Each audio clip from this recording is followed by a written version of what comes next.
Good evening. This is Kenny Tan. Welcome everybody to the Real Biz Academy's monthly California Real Estate Update Southern California edition. Tonight we have live streams over a couple of YouTube channels. Our Chinese channel 建有地产贷款培训 and the Real Biz Academy English channel. And we also have live stream on Facebook on the Cinemac live stream channel, and of course on Twitch. If you're on any one of those platforms and you're listening to us and watching us, welcome. We got a lot of good stuff in store for you tonight. Well, first of all, let me welcome people that are in the chat room. I saw Andrew, Carrie, Justin. Where else? Andrew. Oh, yeah. Okay, and Maria, I know Feng Jiao and Hannah, and a few of other individuals. I might have missed your names, I apologize, but if you are watching us, do come into the chat room and say hello to us. Now let me go ahead and introduce to you our special guest for tonight. In the middle, and he's wearing a black golf shirt tonight, and his name is Tim Chen. Tim Chen is one of Centermac's Southern California finest, and he's going to talk to us about some exciting new project in Southern California. And then to your right is Jin Riley, who by now is pretty well known and reputable. Everybody knows who she is.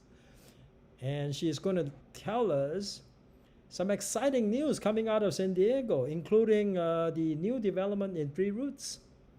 So without further ado, let me go ahead and put Tim on the screen. Tim, if you would please tell us what your specialty is and let us know what you're going to talk about tonight.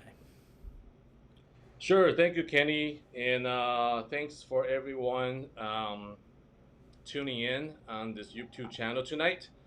Haven't seen a lot of you for a while, and hope everyone is doing well, in good health. I've been CenterMac agent for almost 6 years now. Started in 2015, late 2015. And my passion in real estate is to learn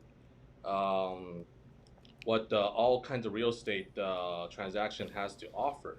So tonight, it's more of a sharing what I have done and achieved, and then giving some of my experience. So for a lot of you out there, if you want to move on with the transaction, maybe this will be related to some situation that you might have faced, and then help you out, and also help the either the buyer or the seller out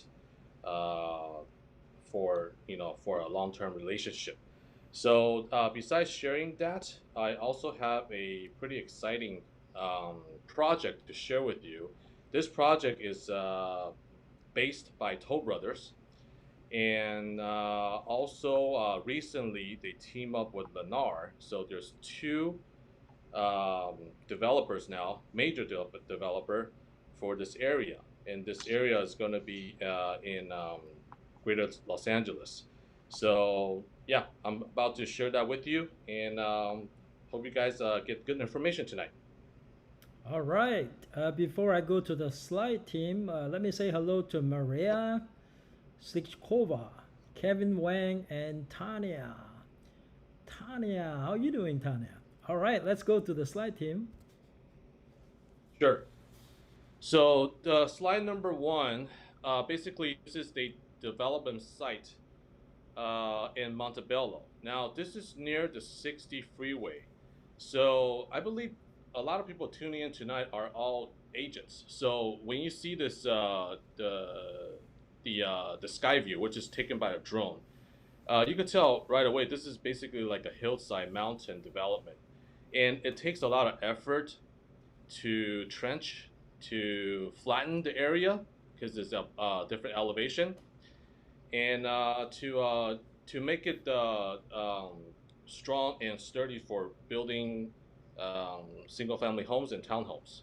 So this is, I would say, back in 2018, Toll Brother took the picture, and when they signed the contract to develop this land, they basically just draw this whole 488 acres of area, and then start doing the civil engineering and planning out how to build different houses in different sections. So if Kenny could jump to the next slide, which is a recent picture. This is the night view from the mountain. That's, yes, downtown Los Angeles. So yes, you will see downtown Los Angeles from this Montebello new project, which, by the way, it's called the Metro Heights. So it's a pretty good elevation. You can see the downtown night view if LA has no smog during that time, and it's a very well developed area right by the Montebello Mall. A lot of business starting to open around the area. They're all new, and the area is basically a newly development gated community, which will enhance the surrounding of the neighborhood. Because I've been talking to Kenny today earlier, actually, yeah, earlier today. We were discussing about Montebello area. When we speak about Montebello to a lot of Chinese or Asian buyers, the prospects, they will think that area is more of a Latino or Mexican um, residential area. And what I'm trying to do is, once these projects start to develop bit by bit, I will pass on these information to all the CenterMac agents, and also Kenny has a good interest in that area too. That you can see the why Toll Brother choose that area, and why Lennar team up with Toll Brother. The last project that they team up was in Altair Irvine, which is everybody known a well-developed neighborhood in a good school district. Why did they both choose this area? There must be a good reason. So let's sit tight. Once I have more information, I will share with all of you on that. Kenny, can you jump to the slide where the mountain has been cleared and trenched? This is the interior living room view. Uh, Typical Toll Brothers, they use the top-notch material and well-designed, luxurious feel, which I told my friends, colleagues, and also agents that want to sell new homes. Once you sold a Toll Brother Homes, you could call yourself a luxury home seller. Why? Is because Toll Brother homes are so much higher in pricing compared to the median value for the same size, same in the same neighborhood. The reason why is because they have a lot of upgrades. They have a lot of design elements that's incorporated in there, and for people just want to buy a regular house, white walls and regular material, then Toll Brother is not your choice. The reason why I say when you sell a Toll Brother home, you're selling a luxury home is because people that wants to have a high quality of living, when they walk into Toll Brothers model home, it automatically opens their eyes. And for agents and brokers, that's half of the success because the model homes actually sell it for you. They have the money. They will definitely go forward and then make sure mm, they get the best out of what they could buy, especially if they're buying the home for themselves to live in. Kenny, next slide, please. Of course. Thank you. Okay, this is the living room. I mean, sorry, this is the bedroom, master bedroom of the typical Toll Brother home. Floor to ceiling window. Um, Even the ceiling has a lot of design elements that's incorporated in it. So basically, the picture is self-explanatory. So next slide, please, Kenny. Yes. That's Toll Brother Kitchen. A lot of these kitchen um, that Toll Brother did, it's becoming a model, a um, how do you say it? It's becoming a standard for a lot of new home builders to follow. Instead of using regular stuff material that trying to get sell and get rid of the home, they start doing more of a high end appliances like monogram, and also the center island. They've been doing this like they call the waterfall quartz, which is it doesn't end on just the top; it ends all the way to the bottom of the floor. So these kind of small things that the design that the touches that they put in, it's enhancing the quality of living in this environment. And you can look at the ceiling. Basically, they have embedded LED the lighting inside the ceiling, plus um, enclosed lighting and speakers, and it's irregular shaped that enhances the visual design. That when you walk in the kitchen, you have a wow factor comparing to just a chrome molding rectangular kitchen space area. Kenny, next slide, please. Of course.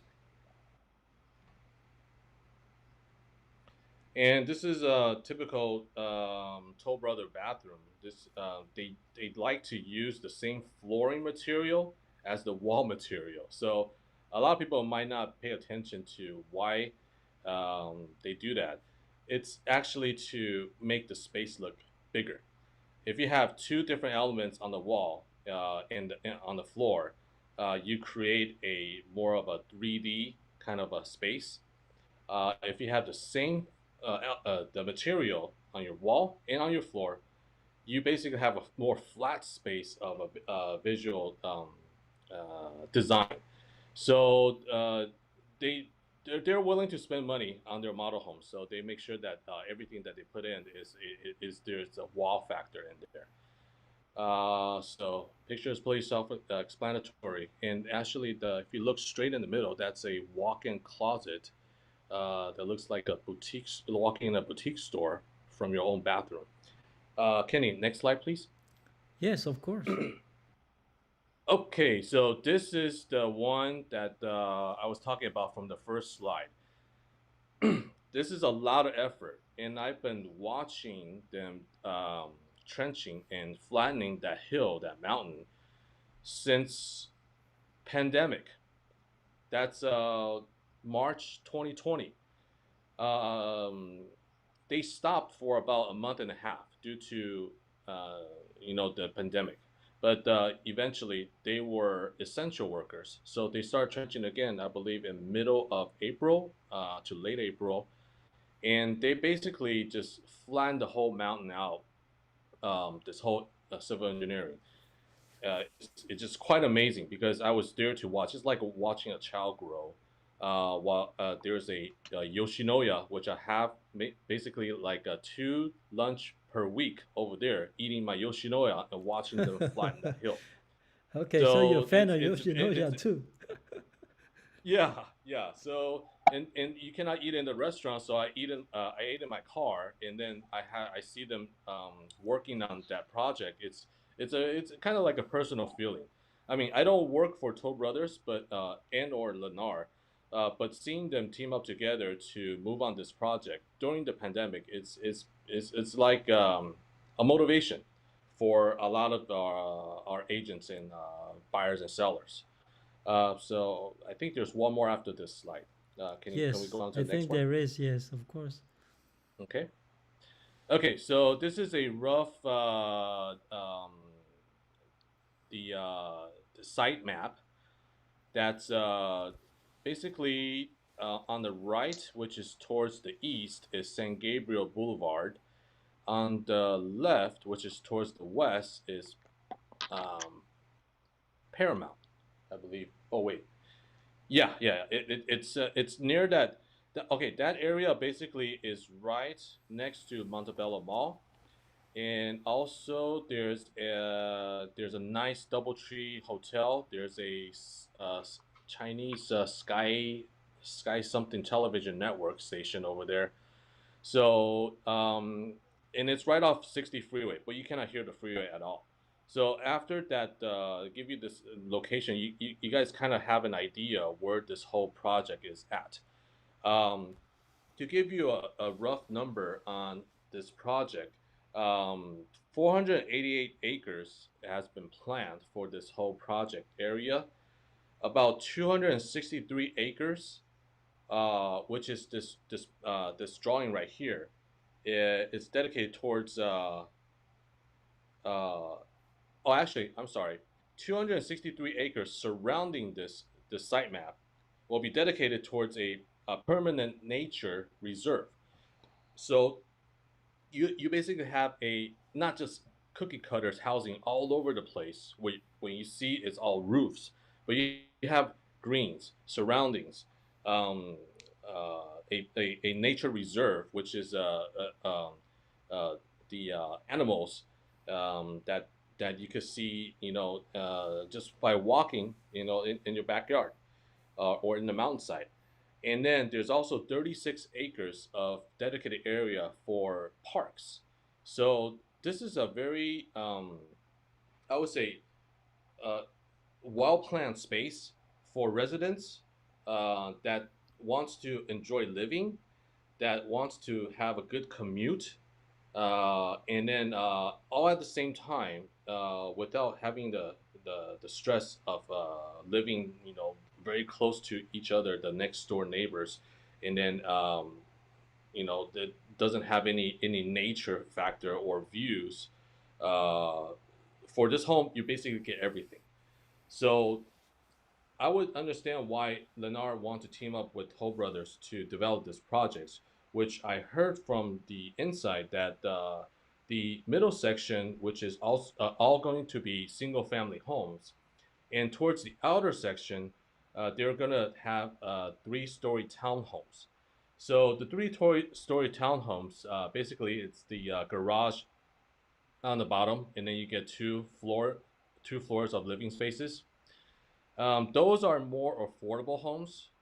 They start from 1,500 square feet to 1,800 square feet from the lower levels, and then goes up to 2,000 to 2,800 square feet for the mid levels, and then 2,800 square feet to 4,100 square feet for the single family. So you basically get 3 levels of buyers for this site. And don't be alert, because in Irvine there's a lot of this type of development as well.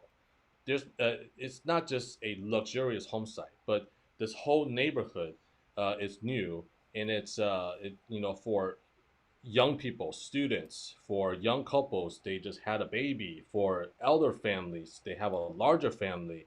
It's very um, broad for this area, in a home site that's built specifically for, actually not specific for one group, but for everyone that's actually looking for buying new homes. So this is something that definitely for all the cinema agents, it's a very easy commute to this area, and once they start developing the model homes, I strongly suggest you to go take a look and then get their site map, have an idea, and maybe get on their waiting list for your potential buyers. And I believe they will love it when they set their foot on the site. I think that's the rest of the slides, right, Kenny? Yes, I think you pretty much concluded the presentation. I would have some questions for you, but I'll save it till the Okay. very end. Now, Okay. let's go to Jean Riley and see what she has to say. And before I do that, let me say hello to a few people that checked in. I have Kathy and Wayne just checked in, and welcome everybody. All right, let's go to Jean Riley. Stand by, Tim, and watch Jean Riley for now. Okay, we got. All right, apparently I have the wrong screen on. Hold on a second. Let's see if I can get Jean Riley on. It's still me. Oh, there's Gene. Yeah. Hold on. Let me see. I was supposed to be able to get her on the screen. Okay. Oh, it's you. And now here's Jean. All right, Jean, I got you on the screen. All right, go ahead and tell us, what you do best in San Diego, and then tell us what you're going to present to us tonight. Sure. So I'm a sentiment agent since 2016. I start my real estate career as a dental landlord. So we bought multiple home before we even got our real estate license. And I also get my feet wet doing property management. So I would say I am pretty familiar with all the property management issue, which comes in very handy because I have some clients are investors, and so I'm able to help them calculate the numbers and figure out where is the best place to buy. But in addition to that, so that's where how I started my real estate career. But right now, I really do enjoy helping my buyers buying and selling, and not only for the new home but also for the resale home. It's such a great accomplishment, feelings when I can help my client get what they wanted. So that's kind of my background. And then today I want to share with you a little bit about San Diego market. The market hasn't, the market information hasn't quite changed that much yet. So if you could show the first slide, we can look Of at course. the new listing in San Diego. Of course, before I So do this that, let me say hello to compare, Carlos. sure. Carlos just joined us. Hello, Carlos. All right, go ahead, Jean. Sure. So the first size is new listing, and it compared the 3 years. So this year, the year before, and the year prior. So last year, the same time, that's already we already started the pandemic. So you can see the graph look very similar. The first year was 2019 has a significant more listing last year, and then this year has similar amount of listing. So the little tricky thing is, obviously we are hoping to see more inventory, more listing on the market, and that way buyer has a easier time to buy. But so far, the inventory is still very similar this year versus last year. And then on the bottom, you will see kind of the graph. You will see it's actually very similar shape. It's that's why I always tell people real estate is seasonal, especially in San Diego. There's always more listing coming on the market, in spring. And then after maybe like October or so, the listing will decrease, and then it will come back up again the next year, probably February or so. So the next slide, please. If we can look at the median house sales price. Median sales house price, this one is really quite interesting because um, you will see this year, 2021, the price really shoot up quite a bit. And then last year, 2020, the price was still very similar because we are comparing May last year with this year and also 2019. May last year, we literally just kind of started the pandemic. So people are still kind of at the watch, most. They are not going crazy on buying home. But right now, if you talk to anyone, you will know the price actually went up quite a bit. I stopped by one of my clients recently, and I helped them buy a nice home in Del Sur, which is in a very nice master planned community in Poway Unified School District. They bought it towards the end of last year, 2020, and I think they paid 1.15. Right now, exactly the same floor plan is selling for $1.4 million. That is crazy. That's a quarter million increases. So I'm not surprised to see the median price actually went up. Let's look at the next slides. So the next Of course. slide is very similar data. It's also about sales price, but instead of median sales price, is using average sales price. And I want to point out, when you look at the average sales price, you notice the price actually jump up quite a bit because the average price now, instead of, I think the median is 865 for the median sales price. But the average sales price is actually $1.176 million. And you ask me why there's a huge differences. Well, here's the interesting thing about pandemic. I don't know you noticed or not. but more and more luxury home actually got sold during pandemic. So luxury home, ultra luxury home, home that is more than $2 million, $3 million and up is selling faster than before pandemic. And so when you take the averages, that actually boosts the average sales price for that. For the next slide, we're going to look at the days on market. Days on market has been significantly decreasing. So right now it's roughly about 20 days, and that's for the entire San Diego. However, my personal experiences for the property my client want to buy, it's not even on the market for a day. It's crazy. I remember just last weekend, I have a few buyers I'm working with, and we want to see some homes, and literally just got on the market. And I make appointment the same day, and then the very next day, my appointment got canceled because it already went into pending. So a lot of my buyers are very discouraged by, they don't have the opportunity to see the home, and they are also very surprised how fast the inventory is gone. And so at the end of the presentation of the slides, I want to actually share with you some of the things I observed, when working with buyer. Some for the offers I have written, and then the feedback from the sellers. And I'm hoping you can use that information to help your buyer, or if you are buyer yourself, to prepare yourself, to brace yourself for a fast moving market. So the days on market significantly decrease. And then the next slide actually will show you uh, the month supplies of inventories. And this one is also pretty low. So Kenny, we are talking about the month supply of inventory. That's the slice after here. And right now we have less than a month of inventory. Compared to 2019, we actually have almost 6 months of inventories. From Wow. 6 months to less than a month. That is a significantly drop. And so no wonder buyers are having a hard time buying. And so that's kind of my presentation of the slides. So right Okay. now I want to share with you. Um, so so I want to share with you my personal experiences. First of all, if you are a seller, I'm going to be quite busy with my listing. I have 4 listings coming up. I, I'm already trying to figure out how I'm going to do my open house.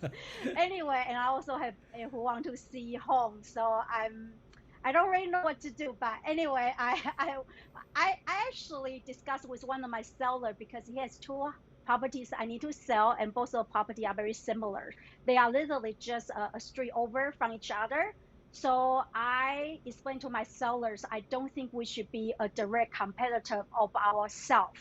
Meaning, if I put both of his property on the market at the same time, we're going to be competing between, among ourselves, right? His two listing. So he agreed to let me list one, and then once that one to get into escrow, I'm going to be list a second one. So anyway, so for the seller, I guess my recommendation right now is the market is still super, super hard for seller.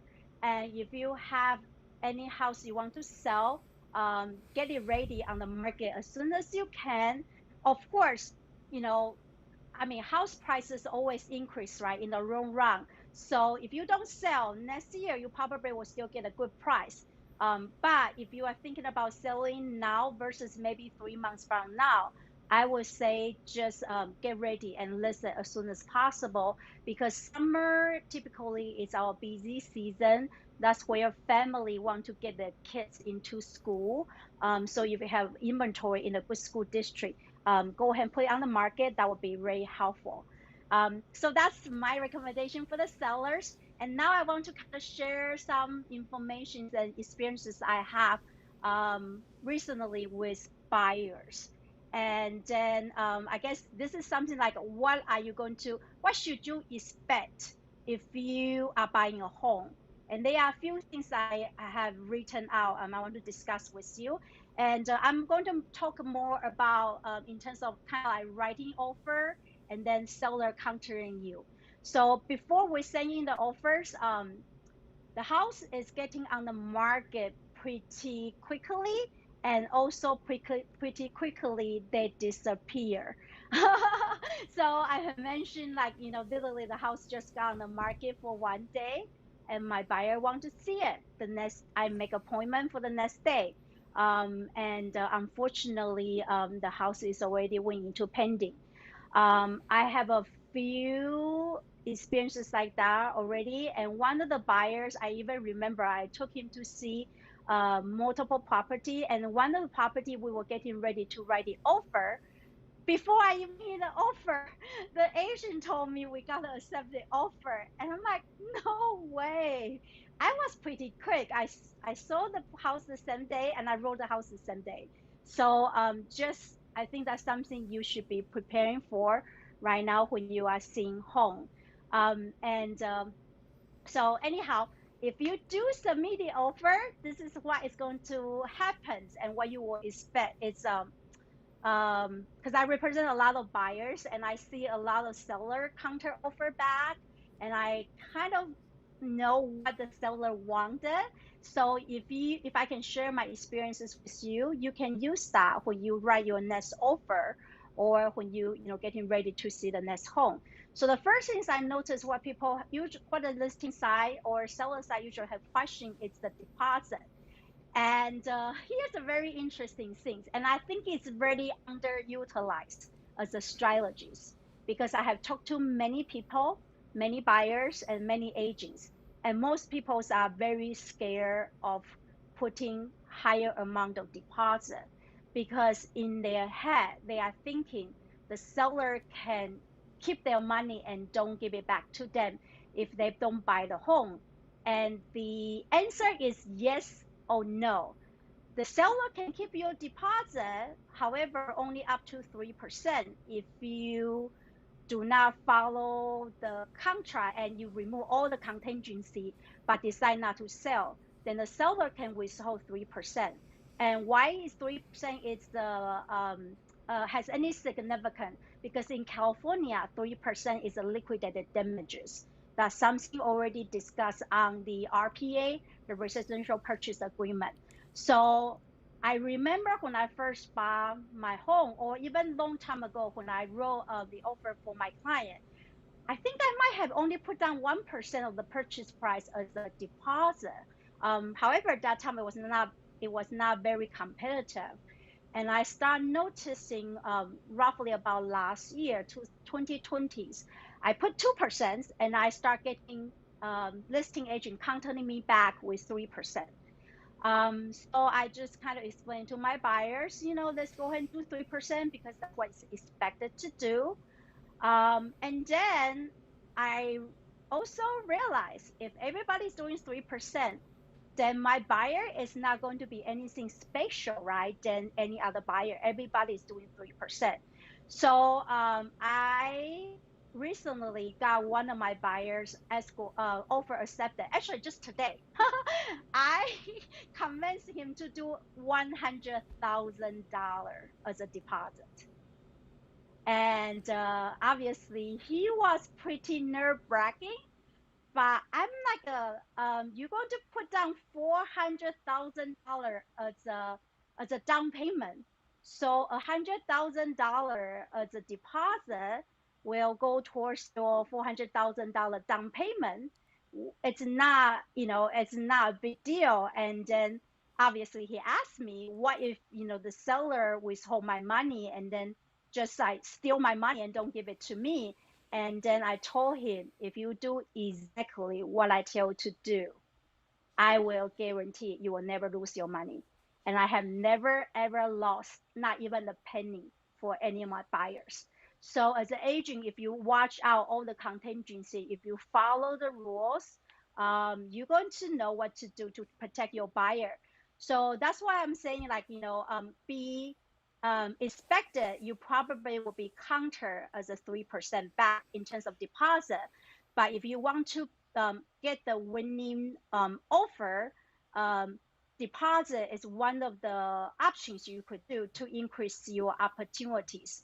I think I actually recently have a couple buyer. There was another one just closed about 2 weeks ago.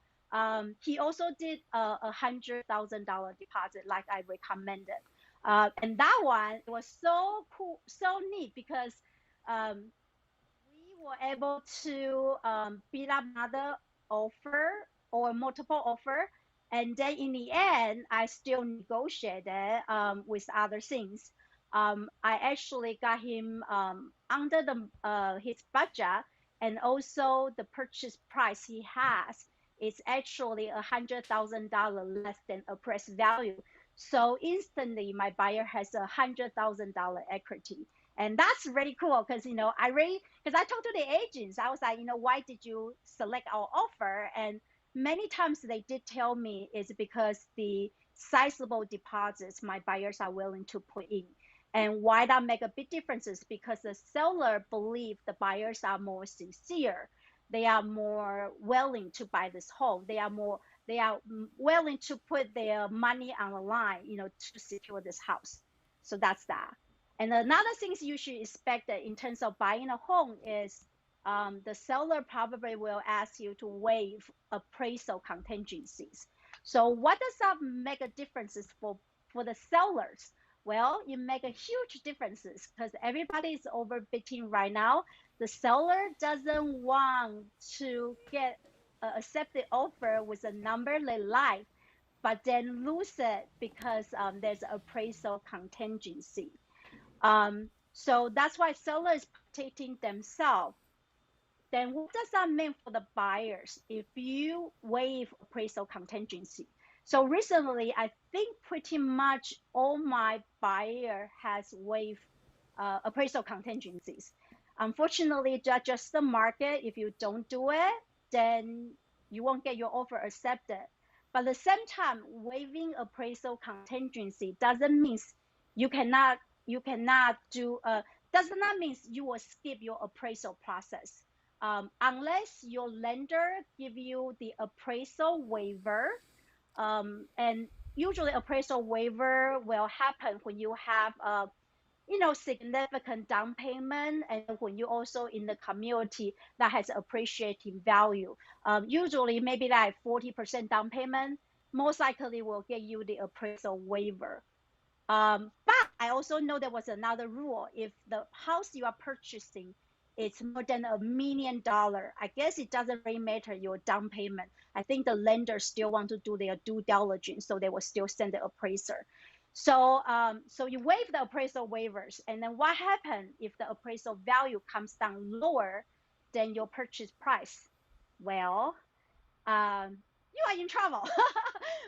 Well, it doesn't mean you are in big trouble. It just means you need to have the money set aside to bridge the differences of the appraisal gap. And so that's why when we wrote the offers, I will write something like, the buyer. So basically you can use the contingency removal form to remove the appraisal contingency. And then on the RPA, you can even write it more clearly, saying buyer will bridge the appraisal gap. So when you do that, you need to make sure you do have enough cash to bridge the appraisal gap.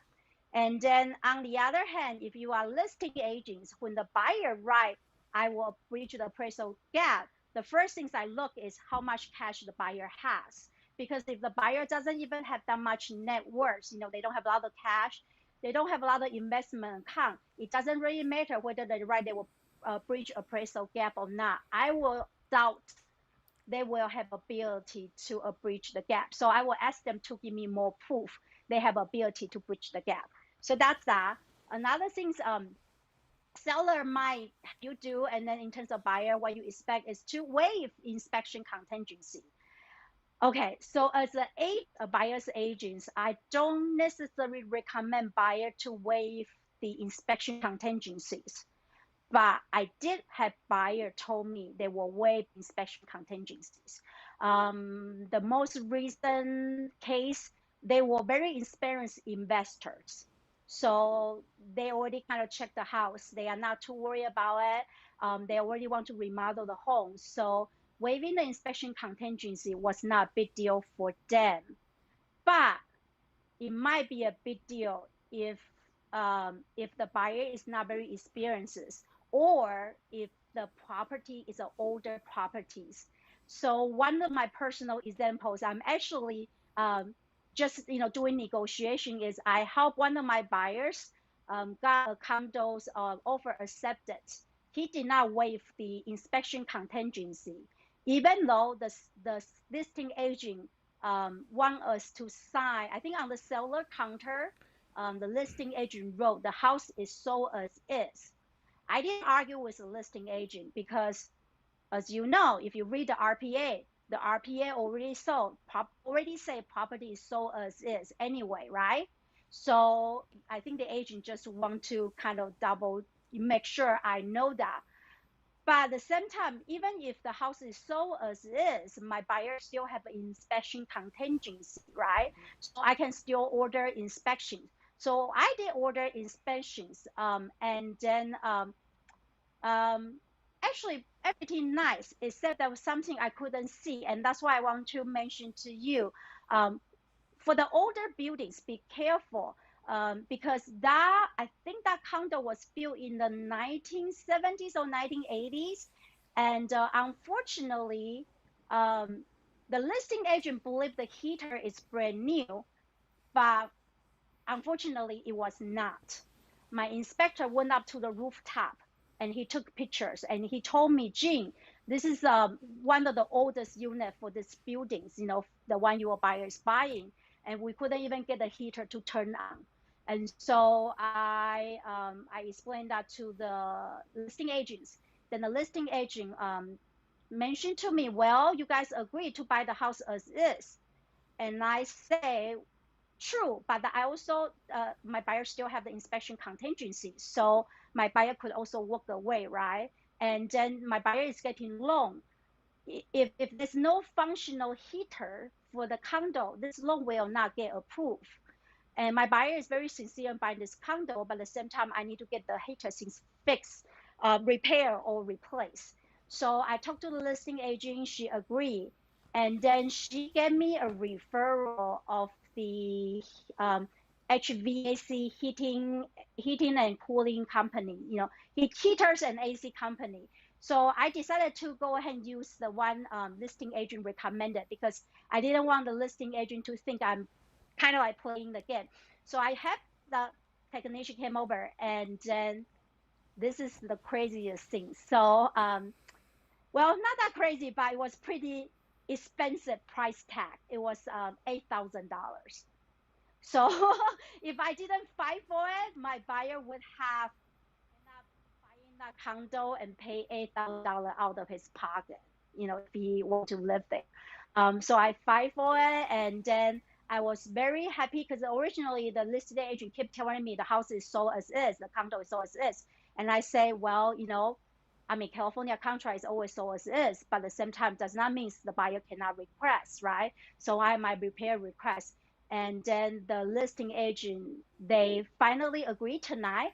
They're going to credit my buyers $8,000 at the closing. So that was great news for my buyer. So anyhow, be careful about waiving inspection contingency, because there might be something you don't know that might bite you in the back. Okay, the next thing is, sorry, let me look at time. Am I going over my time? A couple more minutes you have. So I'm going to go very quickly for the rest of them. Okay, so I'm going to go quickly for the rest of that. Another thing the seller might have you do is shortening the contingencies. Those I usually don't have any problems, because you don't need 17 days to do home inspections. You don't need 21 days to do loan contingencies. Go ahead and ask your lender ahead of time, how many days do they need it to get the loan approval? And also, if you could get your buyer's DU, desktop underwriter approval. So if you have that, essentially your buyer's loan is approved, just pending on the appraisal report and the title report and a residential purchase agreement. So go ahead and do that. And then another thing I noticed is sellers are refusing to pay some of the things. So as the buyer's agents, be prepared for that. So right now I'm noticing some of the sellers are rejecting, not paying home warranty. Home warranty is not that expensive. It's about $500 to $600. So if you factor that in, it's not a big deal. And then I also noticed sellers are not paying for termite. I have more and more sellers refusing to pay termite now, which is not a big deal. I mean, termite inspection is less than $100, and so they are not paying termite. That means you cannot request, if there's any termite issue. So again, I did help my buyer to get some of the termites. I think I recently have one. It was $8,000 too, for the termite damages, and I got that every single penny for my buyer to do the termite work. The last things I want to mention is rent back, seller rent back. So before pandemic, I never see that many seller rent back. And if there was ever a seller rent back, usually it's 30 days. Now I'm seeing more and more seller rent back for 60 days or longer. And also seller are not paying for the rent back. And then as a buyers, you might say, well, that's not fair. I just pay a lot of money for the home. I pay more than the listing price. I pay over market value. Why should I pay the seller to live there for free? Well, just keep in mind, if you don't do it, many other buyer will do it. So if you want your offer to get accepted, that's something you should keep in mind. And I always explain to my buyer, the first month you buy the home, you actually are not paying mortgages. So let's say if you close June the 30th, you are not paying your mortgage July 1st. You are actually paying August 1st because mortgage is 1 month delay. So essentially, you can let the seller do seller rent back for 30 days without paying additional mortgages. If you do 60 days, you only need to pay 1 month. So it's not a huge cost compared to, getting the home. So that's pretty much it for my recommendation to buyers and seller today. All Thanks, right, all Kenny. right. Thank you so much, Jean. Let's go back to the three of us. All right, team, are you ready? Mm-hmm. Okay, I do have some questions on your Montebello project. So you got Toll Brothers, you got Lennar. Microphone on. Okay, good. So you got Toll Brothers, you got Lennar, and you get another third developer. Any chance you remember the name of the third developer? You mean for the Montebello home site? Yeah, I think there are three builders, no? Or just two? Um, Actually, just two because the third one is a civil engineering company. Oh, okay, That's okay. yeah, it's a very well-known company. They're pretty big, but they don't have anything to do with the sales and the model building. They basically just do the landscape. Yeah, I'm pretty impressed at the project because it's over 400 acres. That is about the same size as Three Roots in San Diego. That's a huge Yes, development, right? So you got two yes, Yeah. big it's a whole developments, mountain. one in Greater Los Angeles and one in San Diego. I'm not aware of any other ongoing projects that are bigger than these two in Southern California. Correct me if I'm wrong, but this is probably two of the biggest right now. Now, You are correct.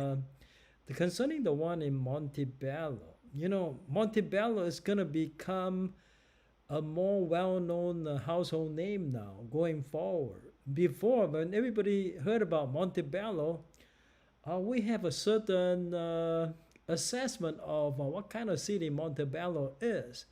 But certainly with Toll Brothers and Lennar going in to build project like that, I think going forward, we're going to look at Montebello differently now, okay, than Hmm. before. And Yes, they're for sure. starting out at a price range of 700,000. Do you know how Hmm. much is the higher end? The higher end so far it goes between 1.2 to 1.4 million for single family homes, up And to you can 4,000 get as square much feet. as what, 4,000 square feet Yes, for that but price? yeah, for the price, that's the anticipated pricing. But due to building material fluctuating, I think by the time they start selling the first phase in 2022, and plus the inflation, we might see between 1.3 to 1.5 million range. That's the highest point for that range. Yeah, it's quite similar to the concept is quite similar to Three Roots in the sense that you got here you have the housing community surrounded by conservation. I think kind of like in Tree Roots, you got the housing community Mm-hmm. surrounded by different kinds of amenities. So for people that Hmm. are going to be living in Montebello, uh, it's heaven because it's close to downtown LA. You can find jobs in downtown LA, and it's not a great commute. Would it Yes. be closer to the 60 freeway? It's basically right off the 60 freeway. It's about a mile south from 60 freeway. But due to the situated home site, you do not hear any noise from the freeway. And also, there's a lot of trees surrounding the neighborhood, so it's a very quiet and kind of like a secluded area inside that mountain. And since Kenny, you mentioned about commutes, it is very close to Monterey Park. It's about a 5 minute drive. It is really close to Roland Heights, heading east, about 7 8 minute drive. And to the south, I think you could go to Whittier, and also down to Long Beach. So basically, it's and also to downtown LA. It's about 15 minute drive. So it's a very centered, located, in newly developed area that I think a lot of people will gain interest on. Yeah, I certainly am interested in recommending these new communities to some of my buyers. Uh, People that don't have kids are less concerned about the school district. Certainly, Yeah. Montebello is never known for a school district. So I think if you Hmm. don't have that issue, it's really a great place to get a home in. So I would strongly encourage. Now, any idea when they might have model homes? Or are we still a long way from there? The next set of information I'll be getting is around middle of September. So middle of September, I am actually should be getting the model home and plans, and also the phase build outs. Not necessarily the phase release. Phase release may be towards the winter of this year, and that's Okay. only towards the townhouses first. Wow, that's pretty exciting. For Hmm. new agents that want. Now, the only one concern is lately, more and more builders are not paying commission to agents. I don't know what you guys hearing. I personally have encountered a few places already, a couple of places in the Sacramento area, and lately in the Bay Area. I think in San Diego we might be seeing the same thing.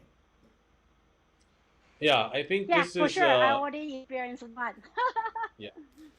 All right, while we're talking Well, about it San is a. Diego, yeah, go ahead, Tim. Mhm.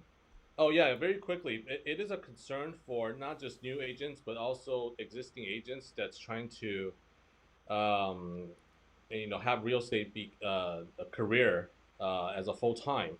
But don't be too much stressed or alerted because even though Lennar is paying little, Toll Brothers is paying probably a little bit more than Lennar. But once you have the buyer relationship and you purchase a home for them, they might have a house to sell and you could list their property, or they might see you as their long-term agent and then introduce you to other people that might want to buy not just residential but also commercial. So you got to keep your options open, not just by projects, specifically on how much commission you get, but you got to look at the big picture of what you could get in this whole web of connections. Yeah, think of it this way because some of these buyers could be sellers themselves.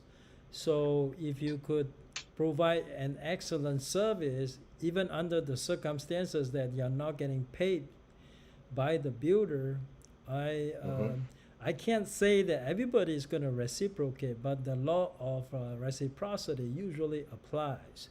So I think for some buyers anyway, you know, they will show their gratitude. You may be able to list their homes for them. So I think in that respect, Don't feel Yes. bad. I mean, also you have to think about it. Representing a buyer at a new home is a lot easier than representing a buyer at an existing home. Okay, you have much less to do. That's for sure. All right, Gina, let's Hmm. give us an update on the Tree Roots. What's going on in Tree Roots right now? So Three Rules has their first pre-release. So before they even build any models, they already went through the first round. I have several buyers who apply or to be on their priority list.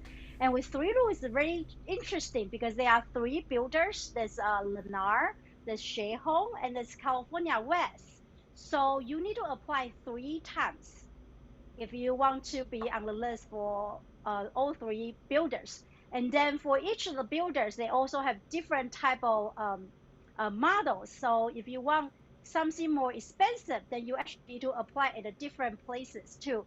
So it's a very time consuming task to do. Um, I know so far, I think one of my buyer is on the list to be contacted to buy. So hopefully, he's going to beat up everybody else to purchase.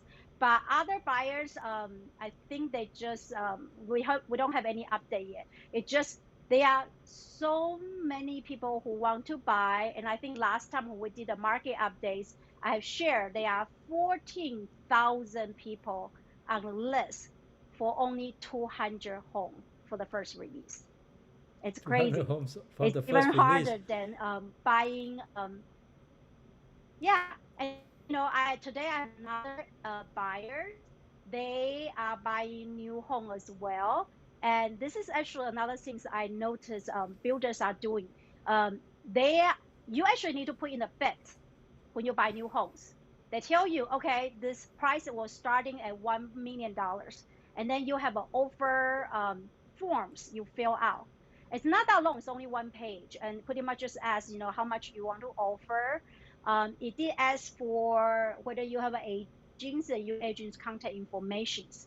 My buyer put my information there, but unfortunately, this is a Lennar. They are not paying anything, $0. Hmm. So if they are not paying anything, even Kenny, even if I try to represent them, that still cannot count as my deal because I'm not getting paid. The E&O is not going to cover me, right? So I I Well, mean, I you're told not the gonna get buyers, sued anyway I will help. because you're not playing the role of an agent, so I wouldn't worry too much about that. True. Okay. So in that case, would you recommend the agents still try to tell the builders I want to be on as their agents? Like, can I tell the builder? Because I'd be more than happy to help them. It's just like I don't know how I can help them if the builders say you cannot have agents. Well, I don't think Do they you know? necessarily mean it that way, though. I don't think there's any builder that can restrict an agent Okay. from not having an agent. I don't think they would do that because I think it's bad reputation on that. They can only say that you can have an agent, but your agent is not getting paid. I think that's the best they can do. Okay, they can't Okay. really say you can't have an agent. I don't Okay. think that's gonna Then happen. Okay, all right. I see. So So I can still see because yeah. yeah, Mhm. all right, Tim. I got a couple more on this Montebello. I personally am very intrigued by it. Now you got how many total homes will be built? You said. Oh, Toll Brother alone, they're building somewhere between 450 to 500 homes, single family. And all in all together with the townhomes, we're looking at about 1,600 to 2,000 new homes. It's about the same number And, as Tree Roots, almost the same size. Interesting. See, Tree mhm, Roots used to be a yeah. quarry. Okay, what was this Montebello site used to be? The Montebello site on top of the mountain, it's basically all vegetations. On the side, I would say the south side, there are some oil pumps. Uh, these are all being removed. I think there's only two left. So with that being said, there might be crude oil underneath the house, and you can become a millionaire if you find the crude oil in the future, maybe or natural gas. But yeah, the site basically was it's basically a preserve site. So it's not Preserve, much yeah. going on yeah, in the mountain area. Okay, all right. Excellent job, you guys. And if you like our program tonight, give us a thumbs up. That will give us some encouragement moving forward. And if for whatever reason you want to go back and watch some of the slides that we presented, this will be all recorded so you can go back. And if you have not subscribed to our channel, I will encourage you to subscribe to our channel. All right. Thank you everybody for watching, and I will see you in 2 weeks time. We have our market update every 2 weeks. All right, good night everybody. Thank you.